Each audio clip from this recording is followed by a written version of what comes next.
Minha esposa me traiu e foi para o hospital.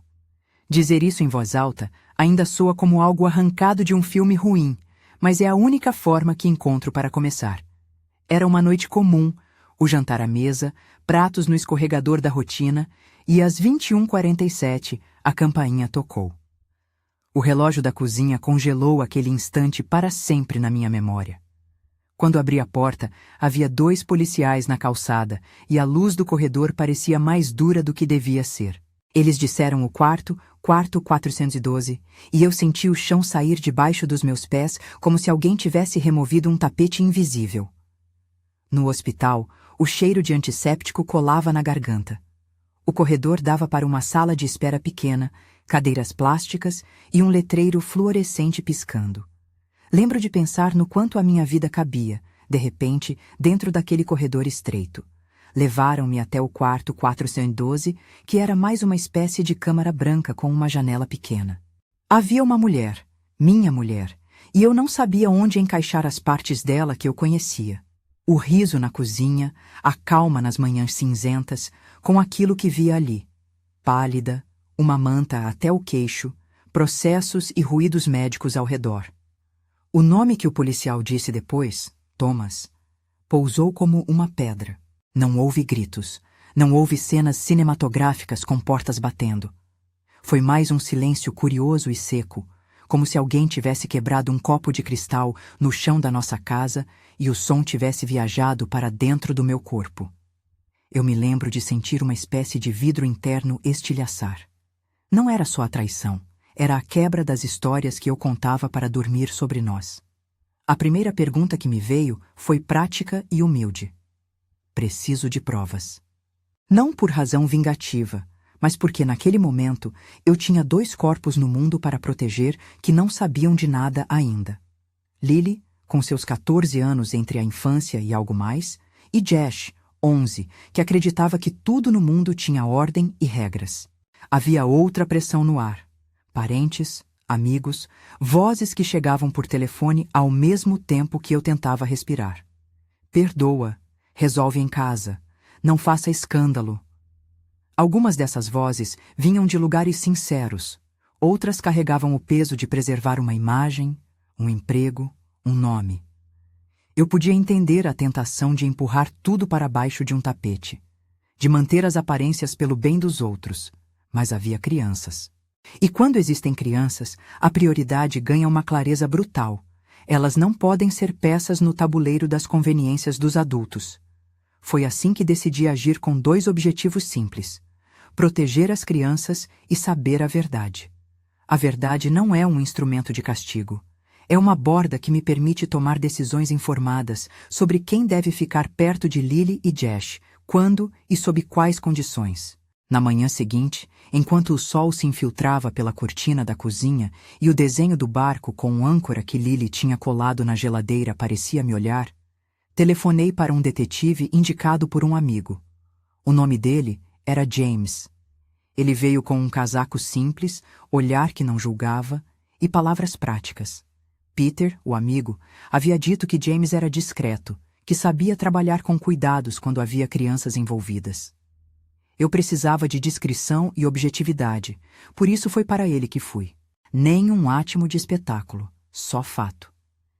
James chegou com um bloco de notas e um olhar que dizia que já tinha visto o suficiente para saber que algumas histórias precisavam ser tratadas como se fossem objetos frágeis. Ele fez perguntas claras, sem pressa. Horários, contatos recebidos, se havia sinais materiais de encontros, reservas, recibos, mensagens, e se eu queria que ele começasse a reunir tudo aquilo que pudesse nos ajudar a entender o que havia acontecido. Eu respondi com a voz que sobrou. Sim. Pedi que apenas protegesse as crianças do impacto. Esse pedido foi a primeira palavra dura que definiu minhas escolhas nas semanas seguintes. Ao mesmo tempo, procurei um advogado. Sam Whitaker atendeu a primeira ligação no fim da tarde. Diferente de muitos advogados que só falam em termos legais e jargões, Sam falou comigo numa linguagem que lembrava falar com um amigo diplomado, mais direto. Nós vamos montar um plano de proteção temporária para as crianças, cuidar de contas e, muito importante, criar uma linha de comunicação controlada com qualquer instituição ou empresa envolvida. Ele explicou de maneira simples que havia medidas práticas e executáveis para resguardar horários, acesso a contas bancárias e garantir que decisões emergenciais estivessem pensadas. Não foi um tutorial. Foi uma promessa contida de que eu não estaria sozinho para tomar as decisões difíceis. Enquanto isso, a rotina da casa começou a mudar de formas pequenas e precisas. No dia a dia, a prioridade era que Lily e Josh se mantivessem com rotinas familiares. Escola, lição de casa, jantar, escovar os dentes. As conversas, quando vinham, tinham que ser medidas. Lily perguntou naquela primeira semana se a mãe estava doente. Josh perguntou se a mãe estava toda bem. Eu não podia dar a eles nem mais informação do que precisavam, nem menos. Então respondi com transparência proporcional. Sua mãe está no hospital. Eu estou cuidando para que vocês fiquem seguros. Se quiserem perguntar algo, podem perguntar. Não vou mentir para vocês. Essa frase me ajudou a abrir portas para a confiança, sem expô-los ao turbilhão de detalhes que não pertenciam à inocência deles. As noites eram as piores. Eu me pegava olhando para o desenho do barco na geladeira, imaginando o que aconteceria se aquilo se tornasse a única lembrança afetiva que os meus filhos tivessem da mãe. Tomei a decisão, naquele momento, de preservar memórias sem preservar a mentira. Guardamos fotos antigas numa caixa etiquetada como Coisas da Mãe e criamos um pequeno ritual de deixar uma caneca com chá na mesa às sextas. Algo simples que não romantizava o que havia acontecido, mas lembrava às crianças que algumas memórias não podem ser apagadas porque pertencem a elas. Em paralelo, James começou a juntar material. Ele trabalhou com discrição. Não houve perseguição espetaculosa nem exposição pública. Houve noite virada analisando contas, checagem de reservas, cruzamento de horários. Trouxe-me uma pasta no fim da primeira semana. Em cima dela, uma etiqueta com um número de hotel e uma data. Dentro, impressões de telas, recibos, mensagens que apontavam para encontros. Não era um espetáculo. Eram objetos frios que exigiam decisões quentes. Cada página abriu uma fresta na casa que eu imaginava intacta. Algumas fotos mostravam um rosto que eu conhecia. Outros detalhes corroboravam padrões de mensagens e horários que antes eu não tinha percebido. A cada imagem que eu folheava, eu sentia uma mistura estranha, raiva, tristeza, confusão e uma clareza crescente de que não podia voltar à ignorância sem prejudicar Lily e Josh. Foram dias de conversas longas com Sam. Ele aconselhava cuidado em cada passo. Não como palavra de medo, mas como disciplina, registros, notificações, bloqueios e sempre, com a mira na segurança das crianças. Fizemos um inventário. Senhas compartilhadas, contas conjuntas, cartões, acesso a smartphones. Decidimos sobre proteções temporárias para o dinheiro da casa. Não foi para me vingar ou para punir para além do necessário. Foi para assegurar que, enquanto a história fosse investigada, as necessidades dos meninos estivessem garantidas. Houve também diálogos familiares que mostraram o quanto as histórias alheias entram na nossa casa. A irmã de Elizabeth, Olivia, apareceu algumas vezes naqueles dias. Olivia chegou com olhos inchados e palavras cheias de tentativas de conciliação. Ela pedia que considerássemos o contexto todo: a pressão de um emprego, a sobrecarga emocional, a crise que talvez a esposa estivesse vivendo. Kate, minha irmã, vinha com uma bandeja de bolos e olhares práticos, dizendo que precisava de nomes e de ações. O que você precisa agora? Essas vozes me ajudaram e, por vezes, confundiram. Há conselhos que nascem do amor e outros que nascem do medo do julgamento social. Separar um do outro era tarefa diária. Com o tempo, organizaram-se visitas supervisionadas. Não era algo que eu quisesse impor para ferir. Era uma medida que me permitia observar, proteger e, ao mesmo tempo, manter um vínculo entre mãe e filhos, sob circunstâncias controladas. Havia um equilíbrio delicado entre não tirar a mãe da vida dos filhos e, ao mesmo tempo, impedi-la de agir de formas que pudessem expor as crianças a riscos. Essas visitas eram curtas, em ambientes neutros e com a presença de um profissional ou de um familiar confiável. Não era um castigo, era prudência. No trabalho, a situação também precisava ser considerada. Thomas Blackwood, o nome que ouvira no hospital, não era apenas um personagem solto, havia laços institucionais. O nome da empresa apareceu em conversas que eu preferia não ver conflagradas.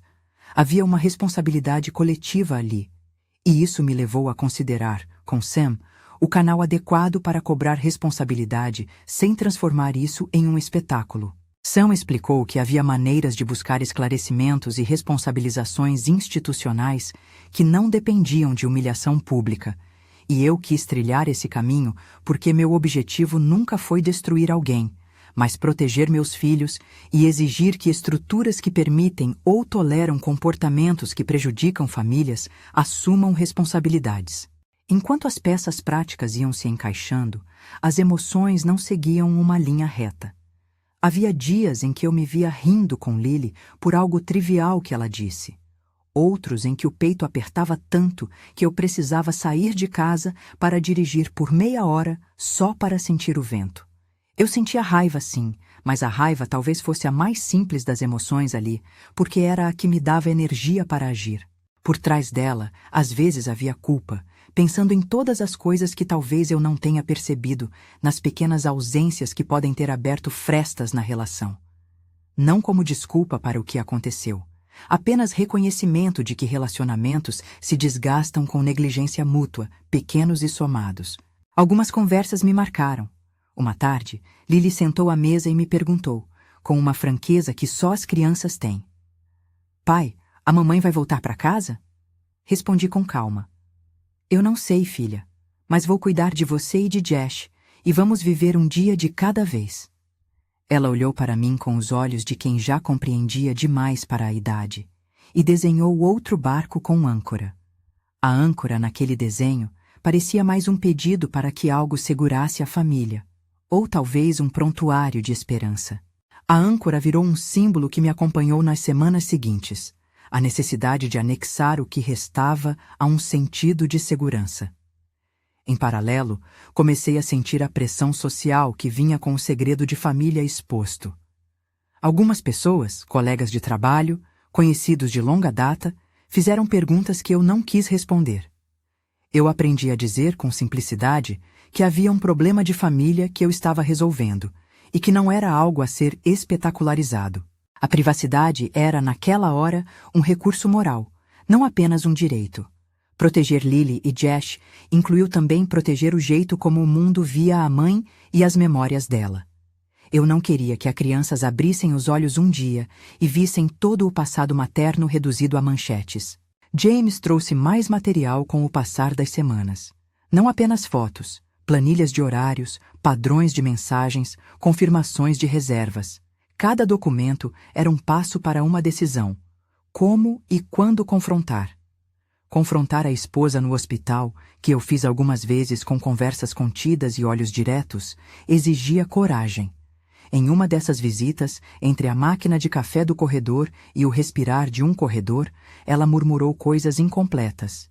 Eu tentei manter a dignidade naquele diálogo. Em nenhum momento transformei o quarto 412 em um palco. Havia respeito, apesar de tudo, e também havia perguntas sem resposta que me exigiam cautela. Houve também um episódio que me fez perceber o tamanho da responsabilidade institucional. Thomas Blackwood tinha vínculos em que a empresa onde trabalhava parecia mais interessada em evitar escândalos do que em esclarecer comportamentos que poderiam interferir em famílias inteiras. Recebi, através de canais discretos, a sensação de que havia uma pressão para abafar. Isso me deixou inquieto, porque não se tratava apenas da minha dor particular. Tratava-se de padrões que, se repetidos, poderiam transformar outras famílias. Não estava em mim a ideia de destruir empregos por raiva.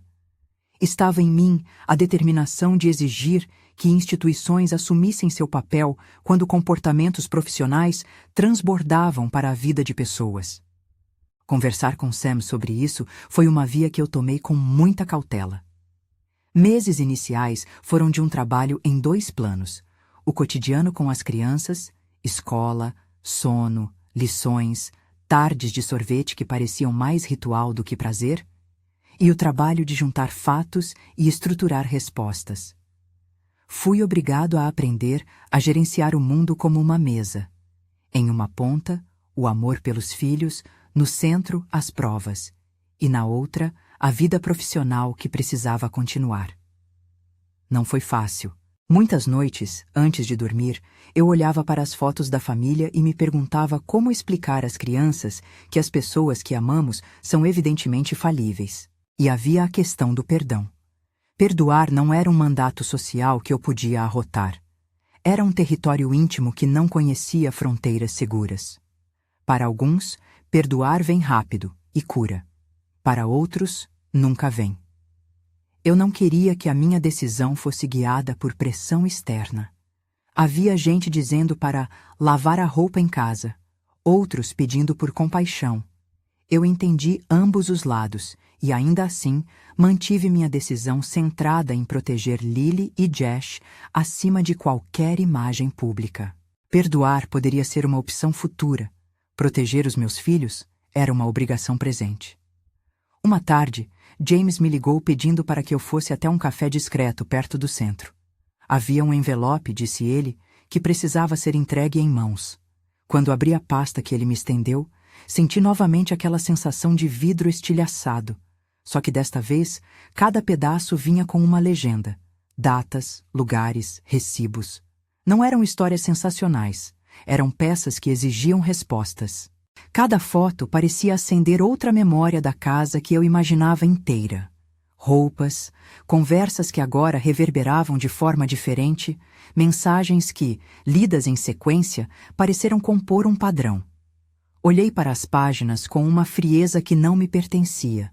Foi um esforço para não me deixar consumir pela tempestade emocional, e sim para transformar aquilo em ação prática. Lá, no café, James disse algo que ficou comigo. Não é sobre o que você sente neste momento, é sobre as decisões que você toma amanhã, daqui a uma semana, daqui a um ano. E essas decisões têm que ter nome e desenho, porque 2 rostos na sua casa dependem disso. Aquilo não era um julgamento, era um chamado à responsabilidade. Percebi que estava numa encruzilhada em que a escolha ética mais clara, proteger os filhos, exigia de mim desapego de versões simplistas de justiça emocional. Ao atravessar a rua, a pasta pesava mais do que eu imaginara.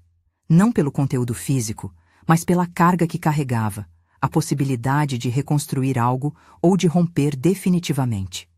As próximas semanas seriam de decisões administrativas e emocionais.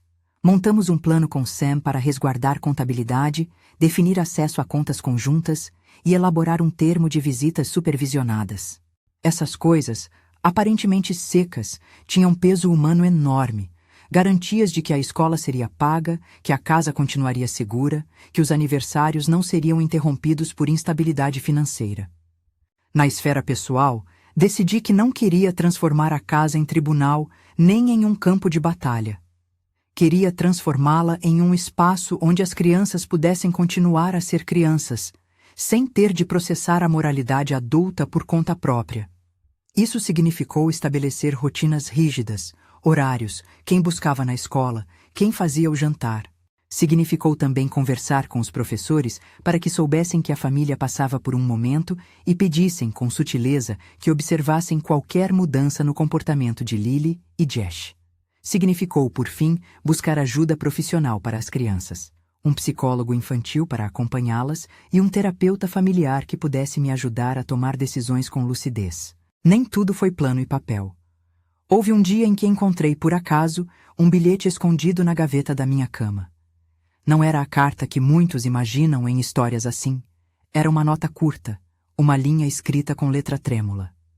Sinto muito. Não a reproduzi para ninguém além de Sam, porque sabia que expor qualquer fragmento pessoal era algo que poderia machucar os meus filhos mais adiante. Recebia como um indicador de complexidade humana. A traição não é uma coisa só, ela carrega arrependimento possível, confusão e, muitas vezes, dependências que não cabem numa explicação só. Ao final de um desses dias, sentei com Lily e Josh na sala. As luzes estavam baixas e o barco com âncora ainda decorava a geladeira.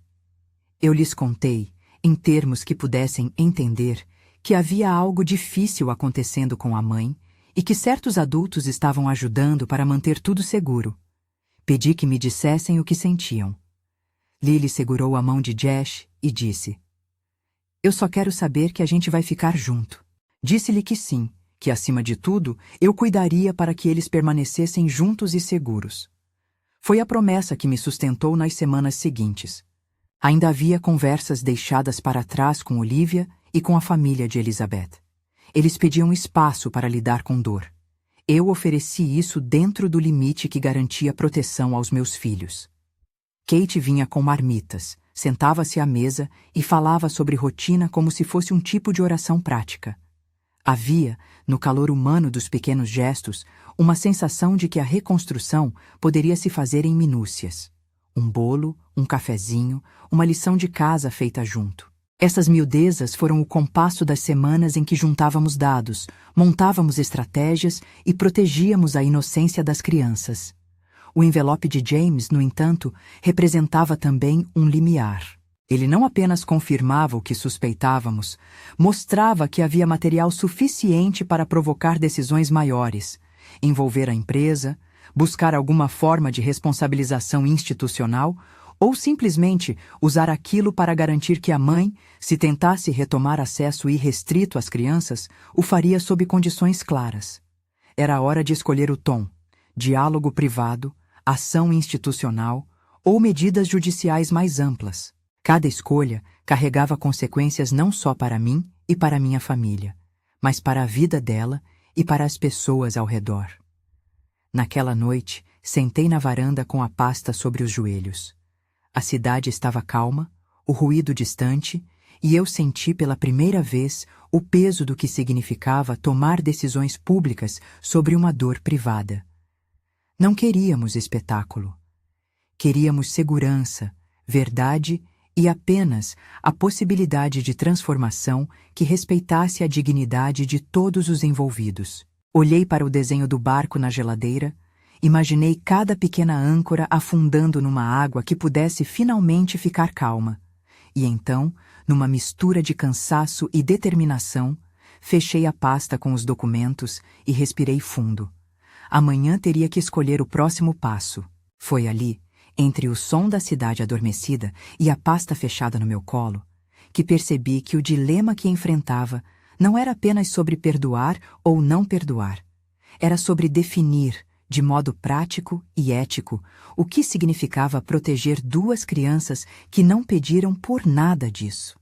Era sobre decidir como manter memórias sem romantizar erros, como impor limites sem transformar a dor em espetáculo, e como seguir vivendo na presença de imagens que, agora, tinham tons diferentes. No dia seguinte, acordei com um e-mail de Sam sugerindo que marcássemos uma reunião com a empresa ligada a Thomas. Havia uma resposta protocolar para ser dada, um caminho a ser traçado, e eu sabia que, do outro lado dessa decisão, as coisas poderiam tomar rumos imprevisíveis. Não era possível voltar atrás. A pasta de James repousava sobre a mesa da cozinha, silenciosa, e a âncora no desenho de Lily parecia me lembrar, com calma, do dever que eu tinha para com a minha família. A pasta de James repousava sobre a mesa da cozinha, silenciosa, e a âncora desenhada na geladeira parecia me lembrar, com calma, do dever que eu tinha para com a minha família. Respirei, peguei o telefone e marquei a reunião com a empresa. Antes de ir, uma coisa curta. Se você quer acompanhar até o fim essa história real, inscreva-se no canal. Prometo que digo tudo com respeito às pessoas envolvidas.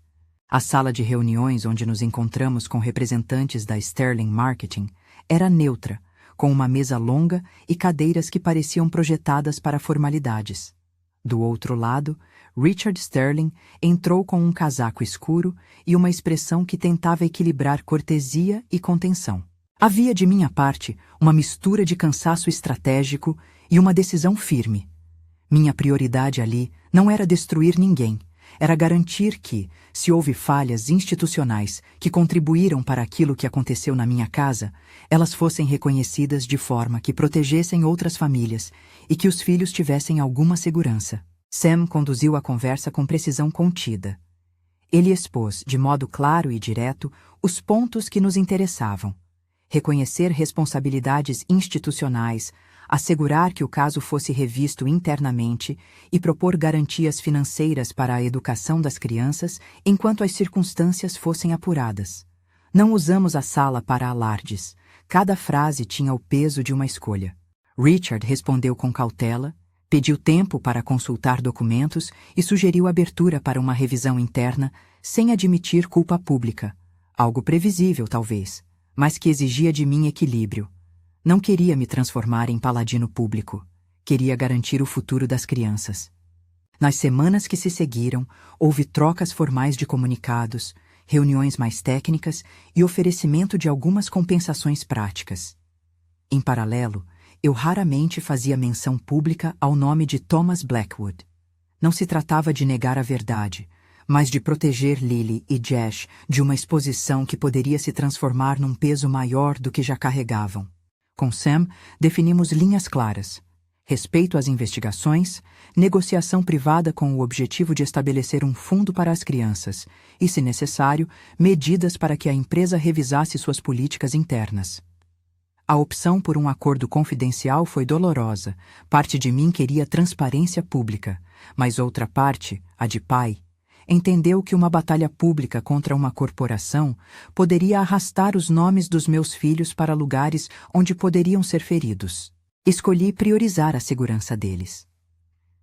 Enquanto a face institucional era trabalhada, o drama pessoal continuava em ciclos. As visitas supervisionadas mantinham um ritmo tenso. Havia momentos de serenidade. Elizabeth chegava com flores simples, sentava-se e tentava conversar com calma. Outras vezes, a presença dela vinha carregada de emoções confusas, lágrimas, silêncios longos. Havia quem defendesse que o vínculo mãe-filho devia ser preservado a todo custo. Eu concordava, mas não a qualquer custo. Cada visita tinha regras e um objetivo: proteger a criança e, ao mesmo tempo, permitir que o laço fosse mantido sob condições que garantissem bem-estar. Numa dessas visitas, lembro de olhar para Lily e perceber que ela observava tudo com uma atenção que não cabia na idade. Ela notava as expressões, os pequenos sinais. Em uma ocasião, Elizabeth pegou um dos desenhos da filha, outro barco, e desatou a chorar baixo. Alguém ofereceu um copo de água. Ninguém forçou nada. Vi nela, naquele instante, o que vi algumas vezes. Uma pessoa presa entre remorsos e uma fragilidade que lhe era maior do que a força que tinha para consertar. James, em relatórios que me passava, descrevia padrões, idas e vindas, inconsistências e sinais que sugeriam dependência de algo que a tornava vulnerável. Não usei a palavra culpa sem pensar. Usei precaução. A pressão da família dela, especialmente da irmã Olivia, tornou-se um palco de fricções delicadas. Olivia pedia compaixão e explicações internas. Eu oferecia espaço, mas dentro do que me permitia proteger os filhos. Houve momentos de ternura entre ambas as famílias. Trocas de mensagens pedindo que as visitas fossem agendadas com cuidado. Ofertas de apoio logístico.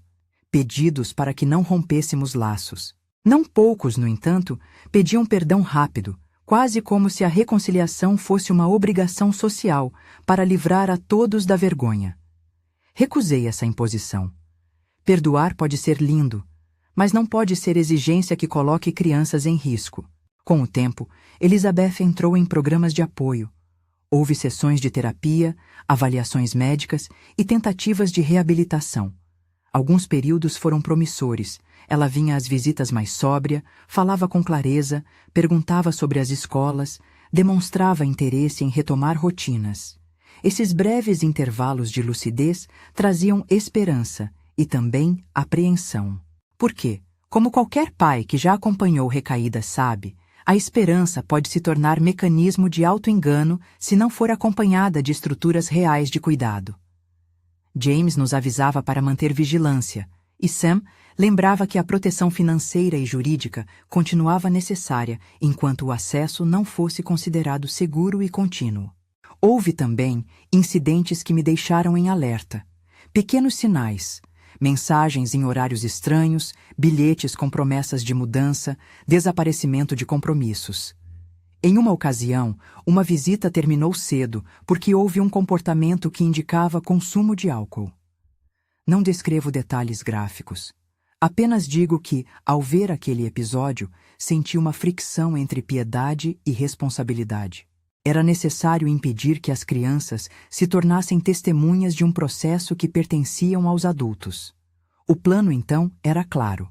Visitas com profissional presente, limites claros no tempo e no conteúdo das conversas, e acompanhamento terapêutico para as crianças. A rotina seguiu, e a rotina naquele momento era nosso pequeno santuário. Escola, lições, refeições, o ritual da caneca de chá nas cestas, os desenhos ancorados na geladeira. Eu aprendia a ser um pai de corpo inteiro. Fazia almoço, lia pelo menos uma história por noite, arrumava mochilas, discutia notas e às vezes cantava canções que minha avó me ensinara, porque a repetição é conforto. Havia ainda a vida profissional, que exigia presença. Sam me lembrava sempre de delegar onde fosse preciso. Não dava para ser herói em tudo. Kate e alguns amigos ajudavam com caronas e horários. A rede foi decisiva. Então houve a chamada. Era tarde. A voz do outro lado era contida, mas cortante. Um acidente. O policial que me atendeu foi direto, com o jargão protocolar que não precisava de adornos. Fui ao local com o peito apertado e um conjunto de perguntas que eu ainda não sabia formular. Não havia cena para espetáculo. Havia trabalho de pessoas que faziam o seu trabalho, procedimentos que outros haviam treinado 1000 vezes. O resultado? Elizabeth não sobreviveu. Palavra seca, que caiu como pedra. Meu mundo, outra vez, reconfigurou-se em algo que eu não havia previsto. Não houve imagem grotesca para descrever. Havia sim, e isso posso descrever sem ferir, o choque da notícia. A necessidade imediata de proteger Lily e Josh de exposições que não lhes cabiam. Encontraram no veículo um envelope com uma carta endereçada a mim, ou pelo menos com o papel que indicava arrependimento. A documentação oficial registrou a existência da carta. Eu a abri com mãos trêmulas e li algumas linhas que falavam de remorso, de medo do que havia feito, e de um desejo de reparação que parecia vir tarde demais. Não reproduzi o texto integral para ninguém além de Sam, porque sabia que expor a linguagem íntima daquela carta poderia ferir meus filhos. A carta teve para mim o efeito de aumentar a ambivalência do luto. Havia raiva, havia dor, havia estranhamente uma sensação de fechamento que eu não havia sentido antes.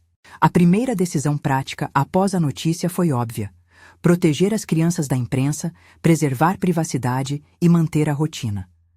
A notícia poderia chegar a muitas mãos.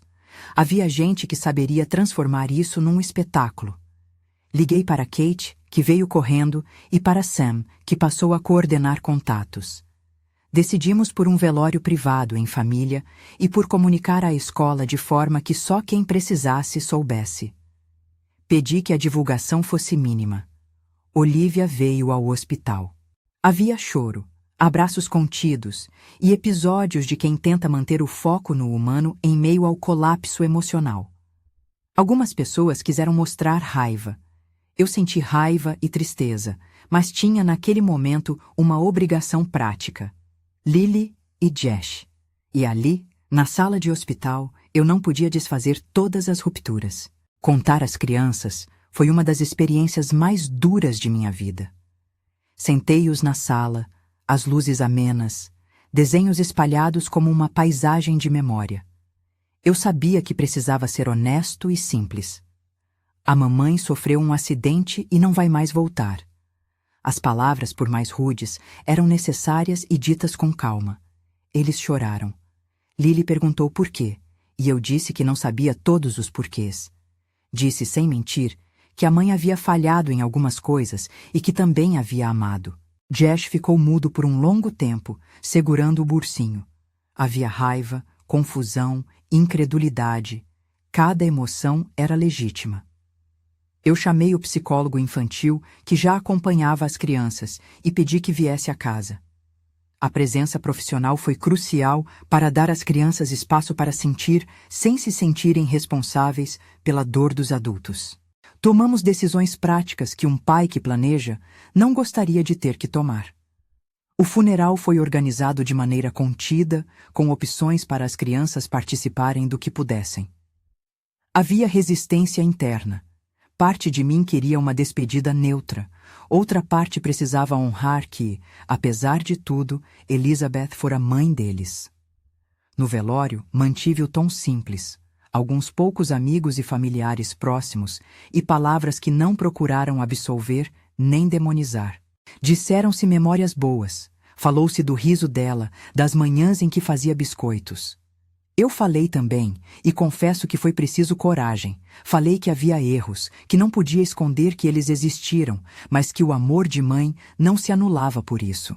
Falei sobre proteção, sobre limites e sobre responsabilidade. E, sobretudo, falei que a prioridade daquele momento era cuidar de Lily e Josh. A carta foi entregue ao advogado e ao inquérito oficial. Havia, em suas linhas, pedidos de perdão e reconhecimento de falhas. Para mim, a carta foi uma evidência emocional. Não justificava nada, mas humanizava a complexidade. Há quem, frente ao luto, se apegue a objetos que supostamente carregam a verdade absoluta. Eu me apeguei ao que podia me orientar para cuidar dos meninos. Não foi hora de simplificações morais.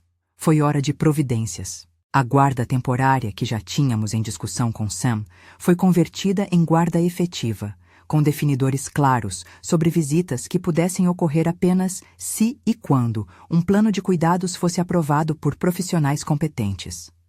O acordo com a empresa avançou para a formalização de um fundo de suporte para a educação, algo que, legalmente, Sam confirmou que seria discutido e formalizado em termos que respeitassem confidencialidade e as necessidades das crianças. Não transformei a negociação em publicidade. Aceitei a proposta que atendesse aos interesses dos meninos. O objetivo não era o dinheiro em si, mas criar uma camada de segurança para o futuro, pagamento de escola, cuidados emergenciais e uma reserva que pudesse responder a imprevistos. As semanas seguintes pareceram longas, com o calendário marcado por procedimentos e por momentos irreparáveis. Havia encontros com o psicólogo das crianças, sessões de terapia para mim, a papelada do funeral, cuidando dos detalhes burocráticos que a morte sempre traz. Pedi ajuda a Kate e a alguns amigos de confiança. A presença deles aliviou, em pequenos gestos, um peso que não dava para carregar sozinho. A ambivalência do luto não é uma linha única. Em mim, havia dias em que chorava por perda e outros em que sentia raiva por traição, por tudo que tinha sido descoberto. Havia ainda uma sensação de culpa latente. Seria diferente se eu... Esse tipo de pensamento pode corroer. Foi então que a terapia me ajudou a distinguir o que eu podia controlar. Minha presença, as decisões objetivas para proteger as crianças e a criação de ambientes seguros. O resto era tragado pela imprevisibilidade da vida. Com o passar dos meses, começamos a estabelecer rituais que ajudassem Lily e Josh a integrar a memória da mãe de forma saudável. Criamos uma caixa de memórias onde guardamos fotos, uma peça de roupa que tivesse um cheiro familiar, sempre com cuidado para que não se transformasse em uma idolatria ou numa lembrança que prostrasse. As cestas ainda tinham a caneca com chá, mas agora o ritual passou a incluir uma fala simples de agradecimento por memórias boas e um momento em que os meninos podiam escrever algo para colocar na caixa. Plantamos no quintal uma pequena árvore em homenagem a Elizabeth. Não como símbolo de redenção ou justificativa, mas como forma concreta de juntar a dor e a lembrança sem que isso paralisasse a vida. O trabalho escolar exigiu atenção. Conversei com os professores, pedi que observassem sinais e disponibilizei à escola o contato do psicólogo. Houve dias em que as tarefas caíam e respostas fugiam. Era parte do processo. Lily, com sua maturidade precoce, por vezes assumia responsabilidades emocionais demais. Trabalhei com ela para que não se sentisse responsável pelas decisões dos adultos. Josh, mais introspectivo, precisava de segurança física constante. Saber que havia um ritual de dormir, que alguém iria buscá-lo na escola, que os aniversários seriam mantidos. A previsibilidade se tornou antídoto contra a ansiedade. Legalmente e com responsabilidade, Sam e eu tratamos de formalizar pontos que garantissem a estabilidade. O fundo de educação, o arranjo provisório de moradia e as cláusulas de custódia que garantiam que as crianças teriam acesso a recursos. Nunca apresentei aquilo como um manual jurídico para ninguém. Eram medidas específicas para nosso caso, e Sam sempre lembrava de limitar o que divulgávamos. Para mim, aquilo era menos uma questão de técnica legal e mais uma extensão do cuidado que eu devia às crianças. Criar estrutura que permitisse seguir em frente. A comunidade ao redor, em geral, reagiu com doçura. Recebemos mensagens discretas, bolos, marmitas, ajuda com horários da escola. Isso foi importante porque a reconstrução é feita, muitas vezes, de pequenos gestos. Havia, claro, opiniões pontiagudas. Quem julgava que deveríamos ter feito diferente? Quem achava que eu agi mal? Aprendi a filtrar. Nem todo conselho é sensato, nem toda acusação é justa. Ficar firme no que é bom para as crianças é um critério prático que me guiou. Ao mesmo tempo, havia dentro de mim um trabalho íntimo. Revisitar histórias, reconhecer negligências, aceitar que dois adultos podem falhar de formas que não se veriam de fora, e que a culpa e a responsabilidade não se acomodam em fórmulas fáceis. Em algumas sessões com terapeuta, devolvi a mim mesmo relatos de conversas passadas, onde eu poderia ter sido mais atento, como pequenas ausências acarretaram distanciamentos. Não para justificar a traição, mas para ser um pai melhor daqui em diante. Reconheci também que o perdão não era um mandamento que precisava cumprir para ser aceito socialmente. Perdoar podia vir, talvez, como processo longo, ou talvez não viesse. Era uma escolha pessoal, que não alterava a prioridade de proteção das crianças. Os meninos, com o tempo, começaram a encontrar novas formas de estar no mundo. Lily se aproximou de um grupo de teatro na escola, e em cada ensaio parecia soltar um pouco da tensão. Josh passou a praticar futebol no sábado, e a corrida parecia um modo de deslocar sentimentos. Eu fazia questão de estar nos jogos, nas apresentações, nas reuniões escolares.